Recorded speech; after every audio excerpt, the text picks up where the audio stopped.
This 80s fantasy movie flopped in theaters, but Queen's soundtrack helped turn it into a cult classic.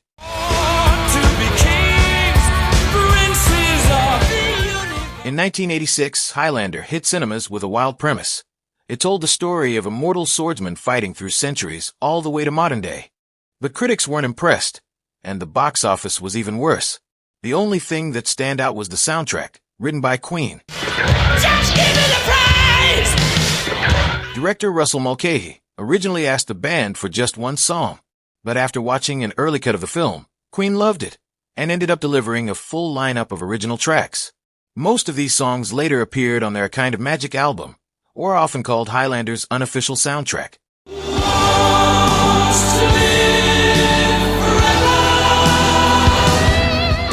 The movie may have flopped, but over time, it found its audience. Through home video and late-night reruns, fans started to appreciate the world building, the action, and especially the music. Today, Highlander is considered a cult classic, and Queen's contribution is a huge part of that legacy. Now, with a Henry Cavill reboot in the works, should the Queen soundtrack make a return? U2 almost broke up, but this song saved the band. You said, one love, one life. In 1990, the band flew to Berlin to write their new album, Achtung Baby. But things weren't going well. Everyone wanted different things. Bono and The Age were into new genre, while Adam and Larry wanted to keep it more classic rock. They were arguing and even thought about calling it quits. But then something happened during a jam session. The Edge was playing around with some chords. Suddenly, the band locked in on it, and in about 15 minutes, they had the early version of One. Bono started writing lyrics, and it's not about romance, but about people struggling to stay connected. We're one, but we're not the same. We get to carry each other. And after it's released in 1992, the song became massive, played at weddings, protests, and even funerals. Bono even named his global charity One after the song. And that's how One became one of U2's most powerful songs ever. This song got over 2 billion views on YouTube, yet the singer made zero money from it.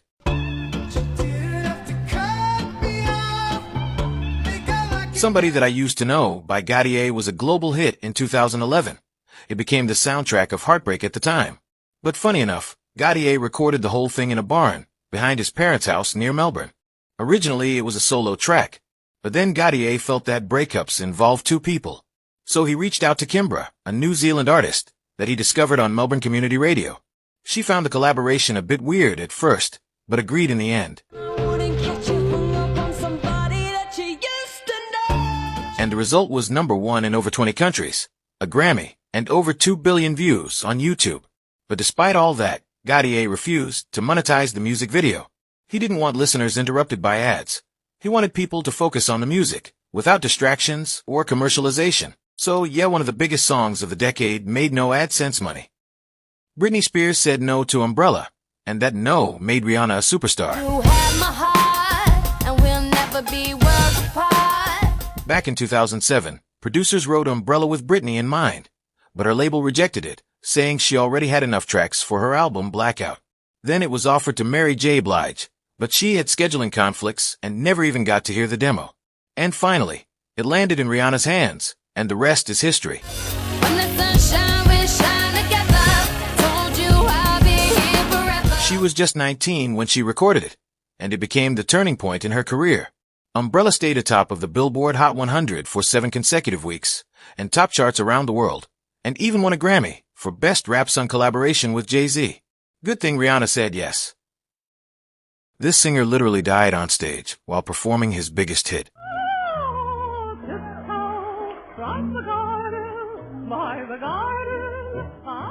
Tiny Tim was known for his high-pitched falsetto and quirky performance of Tiptoe Through the Tulips. But behind the eccentric image, he was dealing with serious health problems, including heart disease and diabetes. On September 28, 1996, during a performance at a ukulele festival in Montague, Massachusetts, he suffered a heart attack on stage. You hear him coughing during the show. Well, it's because, After spending weeks in the hospital, doctors advised him to retire from performing. However, his passion for music and dedication to his fans led him back to the stage. Just 2 months later, on November 30th, 1996, He was scheduled to perform at a benefit concert hosted by the Women's Club of Minneapolis. He told his wife, Susan Marie Gardner, that he felt unwell before the show, but insisted on going ahead anyway.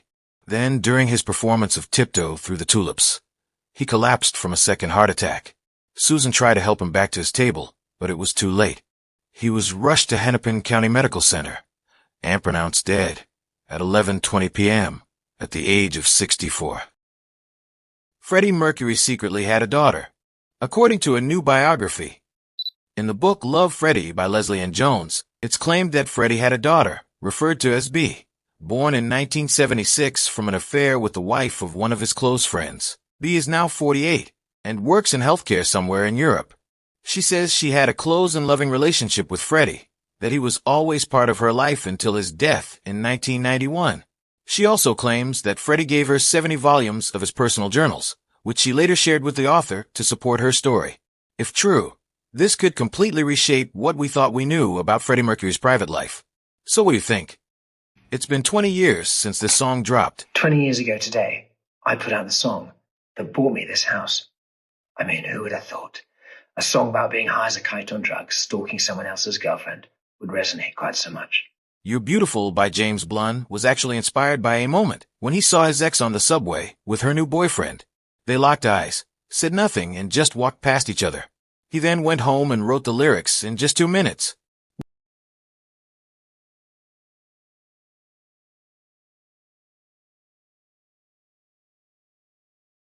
This song was once banned by UK radio stations. In 1977, the Sex Pistols released God Save the Queen, and the lyrics were brutal. They called the monarchy a fascist regime, and even said the Queen is not human being. A fascist regime.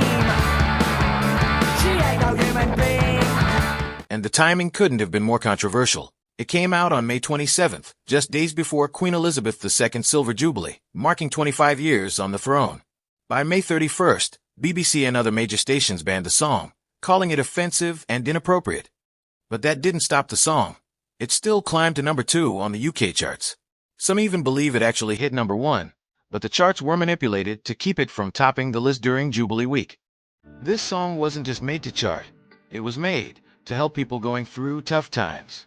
Here's Everybody Hurts by R.E.M.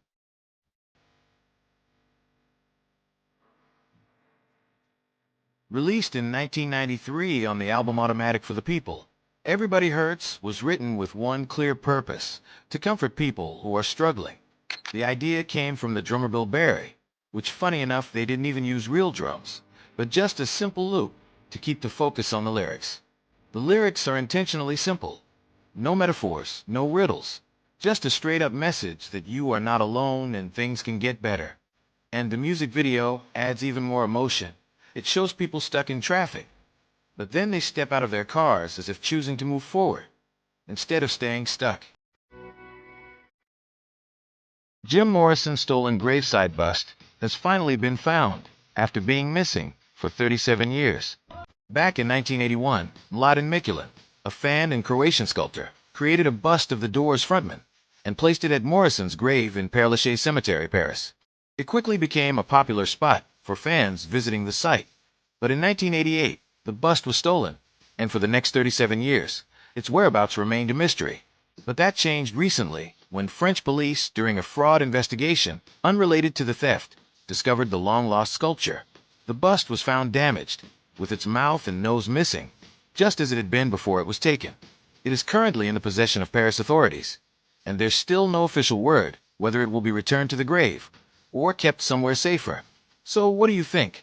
Did you know one of the most iconic birthday performances ever took place on this day? Here at Madison Square Garden at a sort of pre-birthday celebration. It was May 19 in 1962 at Madison Square Garden, during pre-birthday party for President John F. Kennedy. Marilyn Monroe took the stage to sing Happy Birthday to the president. Happy birthday, Mr. President. This performance became famous, not just because of her voice, but also because it turned out to be one of Monroe's last public appearances before her tragic death, less than 3 months later. Since then, some have linked the performance to Marilyn Monroe's mysterious death, fueling ongoing conspiracy theories.